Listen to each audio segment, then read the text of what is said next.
इसके पूर्व में हम 10 गात्र के 10 पिंडों के संबंध में विचार कर चुके हैं। अब वो एक विधान और मिलता है कि जहाँ मृत्यु हुई है वहाँ 10 दिन तक निरंतर दीपक जलाया जाए। तो इसके लिए दक्षिणाभिमुख माने दक्षिण की ओर वो रहेगी, दिया का मुख रहेगा और वहाँ तिल के तेल का दिया जलाया जाए। तो ये वहाँ दिया है, तत्र प्रेतोपकृतये 10 रात्रम अखंडितम कुर्यात् प्रदीपम तैलेन वारिपात्रंच मार्तिकम। तो ये दिया है कि वहाँ प्रदीप जो है तेल से दिया जाए और वहाँ जलाया जाए तेल का दीपक, और वारिपात्रंच मार्तिकम, और मिट्टी का पात्र हो उसमें जल रखा जाए। तो ये दिया है, तो उसमें चाहे वो जहाँ कर दे, लिखा दोनों लिखा है कि 10 दिन तक देवालय में देवागार में दीप जलावे। तो ये संकल्प करके और वो जलावे कि मृतक के कल्याण के लिए, उसकी सद्गति के लिए। और ये है कि 10वें दिन जो है वो उसके 10वें दिन के भीतर अगर अमावस्या आ जाए, ये ध्यान देना चाहिए कि अमावस्या पड़े तो पिता माता को छोड़ करके अन्य लोगों के 10 गात्र का कृत्य उस दिन समाप्त करेंगे। माने सभी पिंडों को अमावस्या के दिन ही पूरा कर देंगे और उसके बाद फिर आगे अब एकादशाह द्वादशाह का वो के पिंडों को देंगे, लेकिन 10 गात्र के पिंडों को वहीं समाप्त कर देंगे, 10 संख्या पूरी। माता पिता में ऐसा नहीं होगा, वो निरंतर 10 दिन तक जो भी क्रम चल रहा है प्रतिदिन देने का, या दूसरे और प्रथम तृतीय पंचम जिस क्रम में भी पिंड दिया जा रहा है वो दिया जाएगा। उसमें अमावस्या के दिन उसके पूर्ति का विधान नहीं है। तो इस तरह से ये भी बात ध्यान देने की है। और जब 11वां दिन आएगा तो उस समय क्या करेंगे, इसके लिए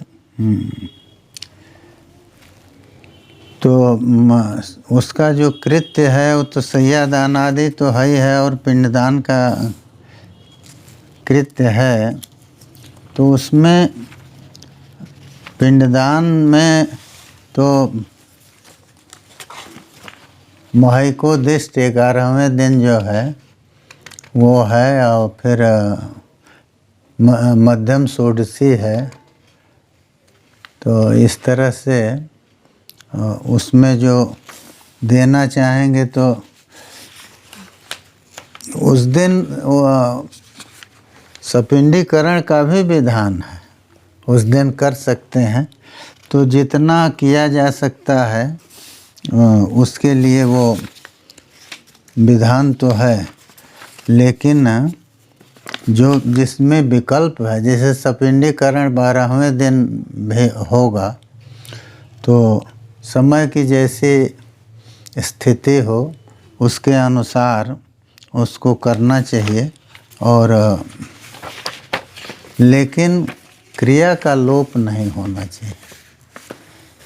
तो पहले हमने बताया था कि 49 पिंड पूरे होने चाहिए 12वें दिन तक, पितृमेलन के पहले तक।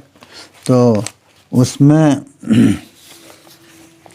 एकादशाह के दिन क्या क्या करना है, क्योंकि मलिन षोडशी तो पूरी हो गई है 10वें दिन तक, और फिर 11वें दिन जो है वो इतना काम करना, आद्य श्राद्ध करना।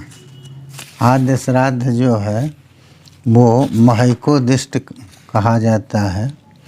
उस दिन नारायण बलि भी है, अगर ज़रूरत है तो नारायण बलि भी करेंगे। और उत्तम षोडशी जो है वो द्वादशाह के दिन करेंगे,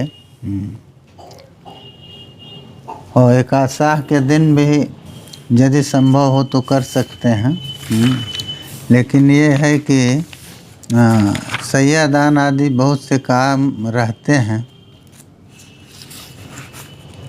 अब ये है कि पिंड की जो संख्या है, तो उत्तम षोडशी में 16 पिंड तो होंगे वहाँ, वो 12वें दिन होगी या 11वें दिन होगी। लेकिन वो सभी पिंड जो हैं मृत व्यक्ति के निमित्त होते हैं, और उसमें एक ही पाक बनेगा। और मध्यम षोडशी जो है इसमें भी 16 पिंडदान होते हैं।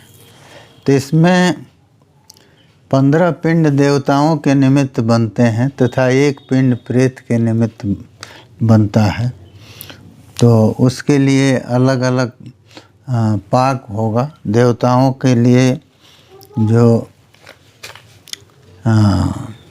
पायस बनेगा वो अलग, और प्रेत के लिए अलग होगा। तो इस तरह से ये एकादशाह के दिन करना है।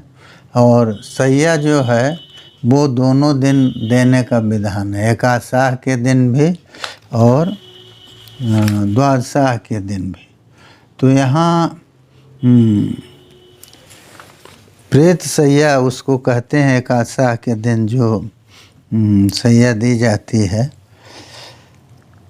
तो उसमें सब विधान है, गद्दा तकिया रजाई कंबल आदि सब कुछ देंगे। ऋतुफल मिठाई पंचमेवा और शीशा कंघी सब का वो है, खड़ाऊँ जूता और तुलसी और रुद्राक्ष की माला, भगवत गीता, छाता घड़ी छड़ी सब।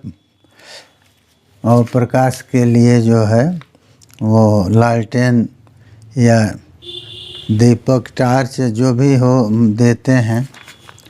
और इसमें 5 बर्तन जो है, थाली लोटा गिलास कटोरी आदि, ये तो देना चाहिए। और स्त्री की सैया हो तो उसमें श्रृंगार का सामान भी वो देंगे, आभूषण भी कोई देंगे। ये भी विधान मिलता है गरुड़ पुराण में कि अगर सोने की अंगूठी को दिया जाए तो उस दान से जो कर्म कर रहा है, माने जिसने दाह दिया है और जो कर्म कर रहा है, एकादशाह द्वादशाह का कृत्य कर रहा है, पुत्र आदि, वो सुखी रहता है। तो इसलिए यथाशक्ति इसको करना चाहिए। और 1 वर्ष के भोजन के लिए अन्न का दान भी करना चाहिए। ये जो है ये वर्षासन होता है, बरखासन कहते हैं लोग। तो वर्ष भर के लिए आसन भोजन के लिए ये दिया जाता है। 11वें दिन पुरुष का श्राद्ध हो तो उसमें वृषोत्सर्ग की बड़ी महिमा दी गई है कि वृष का साँड़ का उत्सर्ग करना चाहिए, उसका पूजन करके त्याग करना चाहिए। वो संभव न हो तो दिया है कि मिट्टी का भी वो बना के वृष का उत्सर्ग किया जा सकता है। तो इसलिए 2 अथवा 1 बछिया के साथ वृष का उत्सर्ग करना चाहिए। तो ये विकल्प के साथ सब विधान हैं। ऐसा नहीं है कि यदि वृक्ष छोड़ देंगे तो वो उसके लिए चरने की जगह नहीं है, ये नहीं है। तो नहीं है जगह तो फिर हम उसका जो विकल्प है उसके अनुसार कर देंगे। विकल्प क्या कहेंगे, वो अनुकल्प कहेंगे, क्योंकि वो वृक्ष के अभाव में ही करते हैं। तो इसीलिए ये ज़रूरी है कि हम जो भी संभव हो उसको कर सकें। और एकादशा के दिन स्त्री का अगर श्राद्ध हो रहा है तो उसमें कपिला धेनु के दान का विधान है। इसलिए वहाँ भी ये प्रतिनिधि कर दिया, यदि गौ का अभाव हो तो संकल्प पूर्वक उसका मूल्य आदि का दान कर देना चाहिए, क्योंकि प्रेतत्व विमुक्ति पूर्वक उत्तम लोक प्राप्ति के लिए यथाशक्ति अलंकृत गाय का दान अथवा उसका निष्क्रय द्रव्य। निष्क्रय द्रव्य क्या है, जिससे उसका क्रय किया जा सके, तो उसका दान कर देना चाहिए। और ये भी विधान है कि 1 वर्ष के लिए तो 1 वर्ष में क्या होगा, 12 मास होंगे। यदि मलमास होगा तो 13 महीने हो जाएंगे। तो इस तरह से सान्न सदीप सदंत धावन उदपूर्ण कुंभ। तो सान्न सदीप का क्या मतलब हुआ कि अन्न सहित, दीप सहित और दंत धावन दत्वन के सहित उदक पूर्ण कुंभ जो हैं उनको, उदक पूर्ण जो पानी से भरे हुए घड़े, तो उनको किसी शुभ देश में रख करके और गंध वस्त्र आदि से पूजित करके और पूर्वाभिमुख होकर और उनका दान कर देना चाहिए। मन से उद्देश्य करके हाथ में जल आदि ले करके और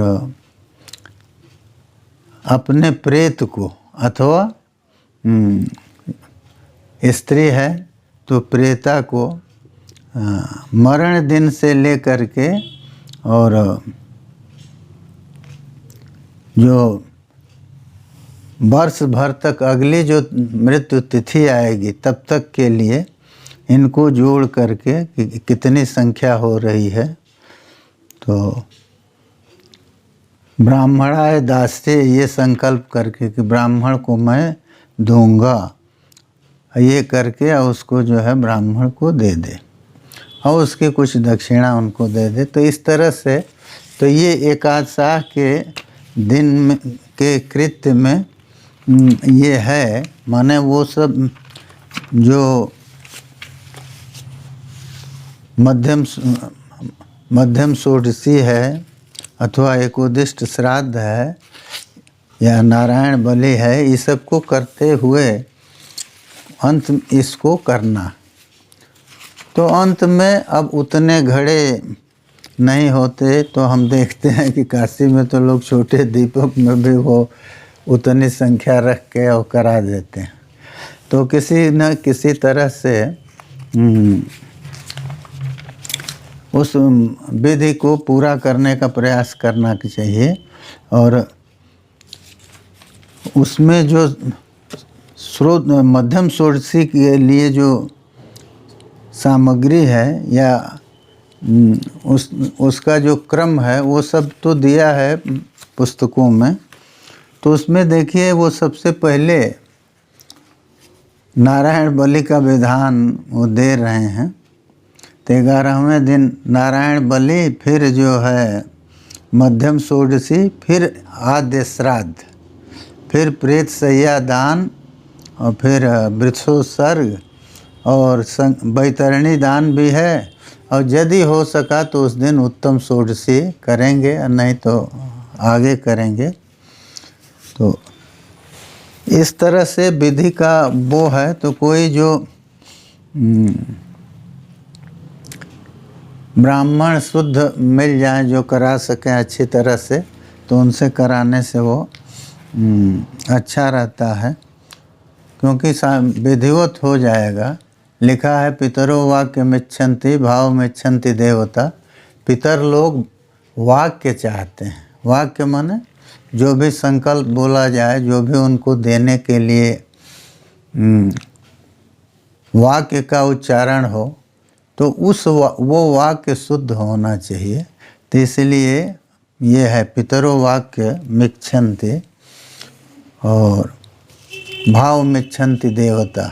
और देवता लोग जो हैं वो भाव चाहते हैं, माने भाव शुद्धि है तो उनसे उसका काम हो जाएगा। वाक्य की अशुद्धि होने पर भी कोई दिक्कत नहीं आती। तो इसलिए हमको शास्त्र के अनुसार वो करना चाहिए। अब एकादशाह से जो श्राद्ध होते हैं वो समंत्रक श्राद्ध होते हैं। उसके पहले 10 दिन तक अशुद्धि रहती है, तो वहाँ मंत्र का प्रयोग नहीं होता। इसीलिए गरुड़ पुराण में लिखा है एकादशाहे प्रेतस्य दद्यात् श्राद्धम समंत्रकम। तो देखिए नारायण बलि जो है वो उसका प्रयोग भी यहाँ दिया है। तो नारायण बलि क्यों लोग कहते हैं कि सामान्य रूप से मृत्यु हुई है, कोई दुर्घटना आदि नहीं है, तो नारायण बलि क्यों? तो उसके लिए ये ध्यान देना चाहिए कि ये विधान है कि जो लोग शस्त्रघात से मरे हैं, अथवा जो लोग स्पर्श स्पृष्ट हैं, माने जो लोग जिनको स्पर्श उस शव का नहीं करना चाहिए, जिस अवस्था में शव का स्पर्श नहीं करना चाहिए उन्होंने भी स्पर्श कर दिया है, तो ये सब का सब दुर्मरण कहलाता है। और दुर्मरण वो भी है जो कि विधि के बिना नहीं हुआ। विधि के बिना नहीं का मतलब क्या है कि मृत्यु के समय का जो विधान है कि तुलसी आदि की प्राप्ति हो, शैया पर मृत्यु न हो, और जो मृत्यु के समय के जो दान आदि हैं वो न हुए हों, तो ये सब भी दुर्मरण में ही आता है। तो इसलिए यदि उनको जो कुछ हम देते हैं श्राद्ध के रूप में, तो कहते हैं कि वो उनको प्राप्त नहीं होता। नोपतिष्ठति तत्सर्वम अंतरिक्षे विनश्यति, वो उनको प्राप्त नहीं होता, अंतरिक्ष में नष्ट हो जाता है। इसलिए उनके पुत्रों को अथवा पौत्र को या सपिंड को जो भी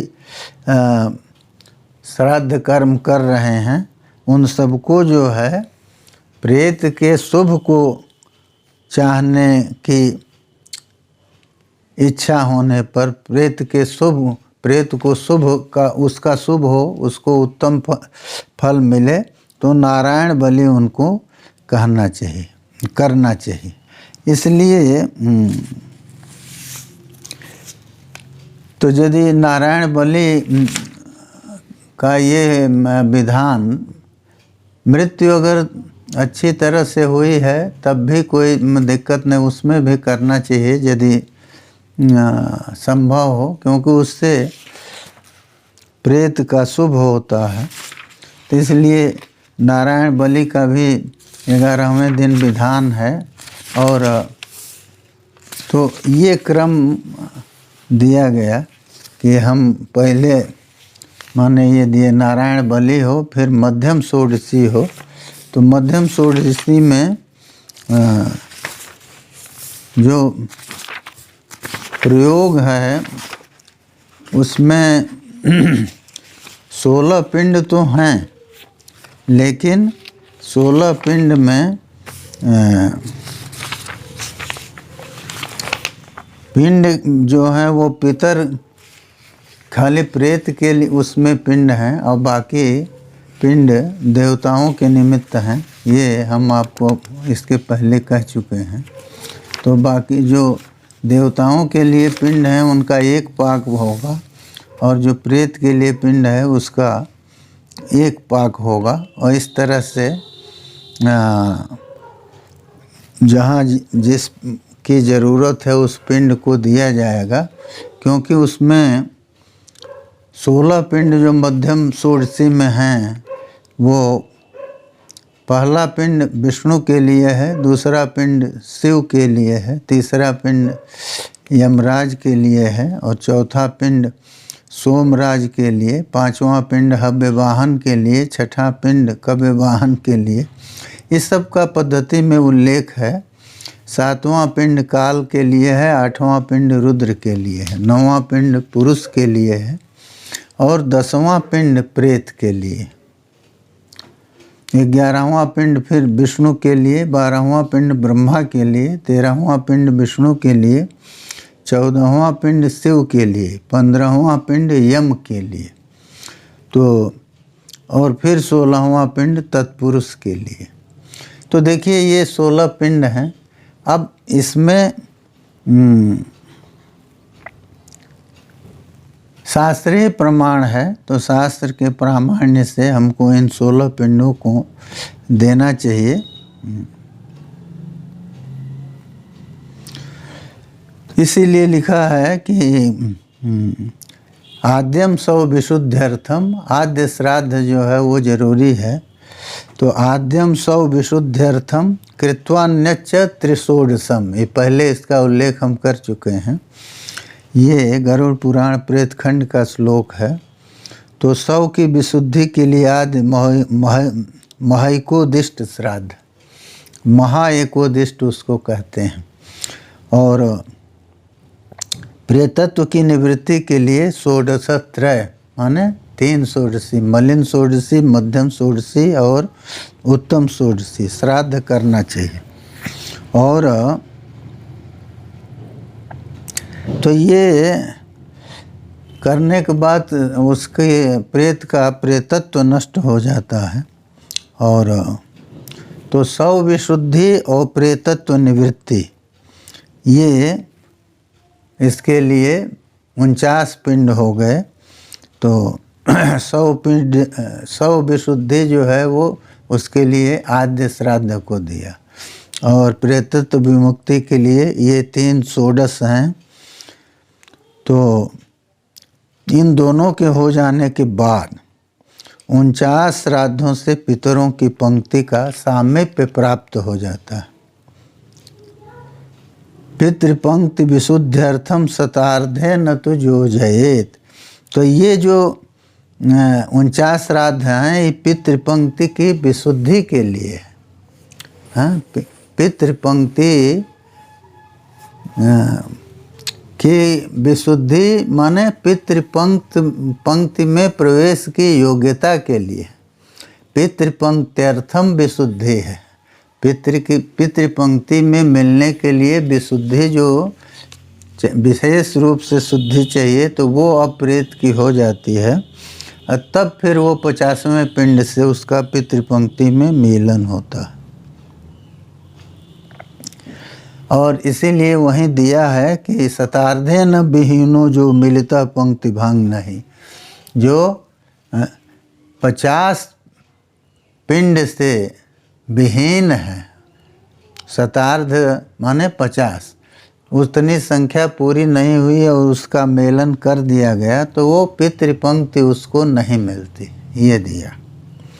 पितृपंक्ति की प्राप्ति से ये होता है कि पितरों के लिए जो हर साल पीछे भी जो श्राद्ध होते रहेंगे तो उनसे उसको उसका भाग मिलता रहेगा। ये कहिए कैसे होगा? तो नहीं, ये जैसे देवता लोग हैं वैसे दिव्य पितर हैं। तो आता है ते तृप्ता तर्पयन्ति तान। जो दिव्य पितर हैं वो हम लोग जो श्राद्ध करते हैं उससे दिव्य पितरों की तृप्ति होती है। तो दिव्य पितर जो हैं वो सामर्थ्यवान हैं, तो वो जब तृप्त होते हैं तो हमारे पितर जिनको हम देना चाहते हैं वो जहाँ भी रहते हैं उनको उनके भोग्य की वस्तु के रूप में या उनके भोज्य पदार्थों के रूप में वो लोग हमारे दिए हुए, श्रद्धापूर्वक दिए हुए अन्न आदि को वहाँ पहुँचा देते हैं। वो व्यवस्था है कि उनके संकल्प से हमारे पितरों को मिल जाता है, चाहे जिस जोनि में वो हों। तो इसलिए ये करना चाहिए।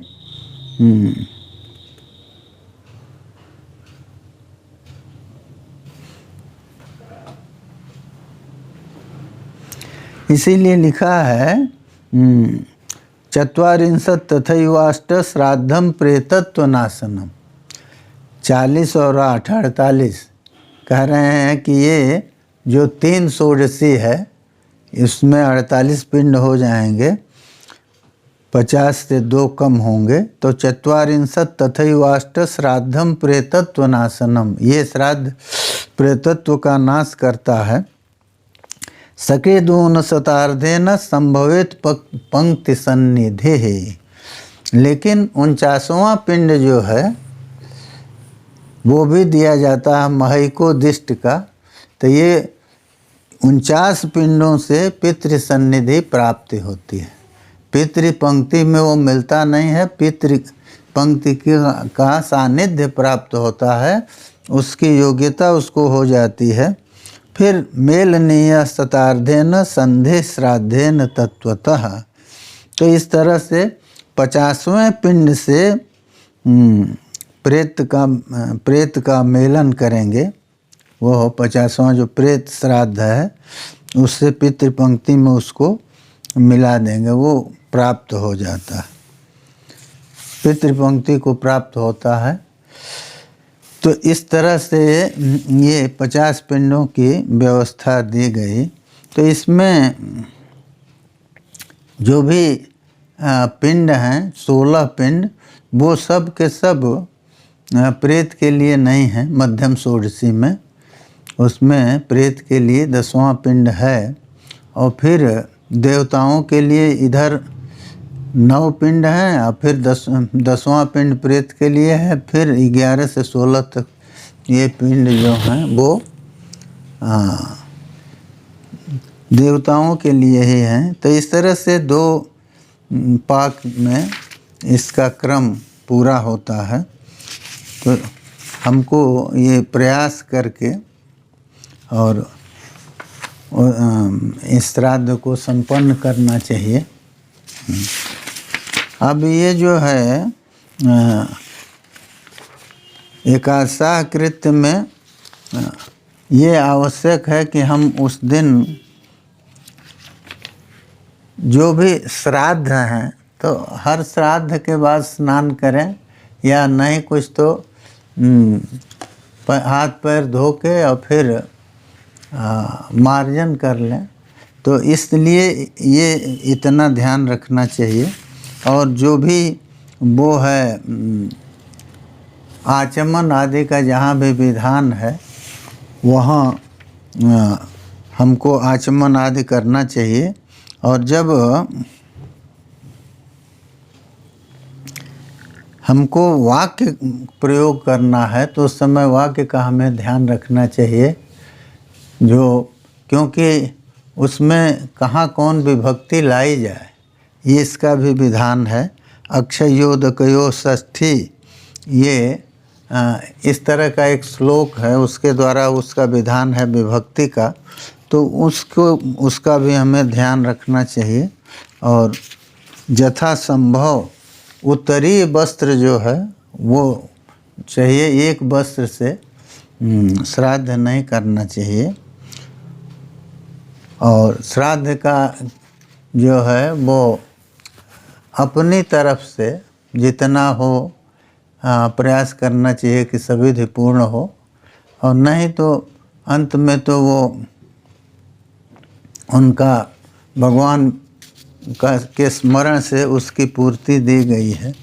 तो इसलिए ये क्रम रखना चाहिए। और भगवान विष्णु का श्राद्ध में हमेशा वो है कि उनका पूजन करना चाहिए। तो मलिन षोडशी के जो श्राद्ध हैं 10 दिन जो 10 पिंड देंगे या तो उसमें तो नहीं संभव है, तो भगवान का स्मरण कर ले। और भगवान का स्मरण तो हमेशा दिया है ना कि हमें अक्षय पुंडरीकाक्ष प्रेत मुक्ति प्रदो भव, तो हमेशा पिंड देने के बाद इसका उच्चारण करते हैं। तो हमको ये प्रयास करना चाहिए कि भगवान विष्णु का हमेशा स्मरण होता रहे। जहाँ जहाँ आवश्यक है उससे हमारे कर्म की पूर्ति होगी। बस यहीं विराम लेंगे अब।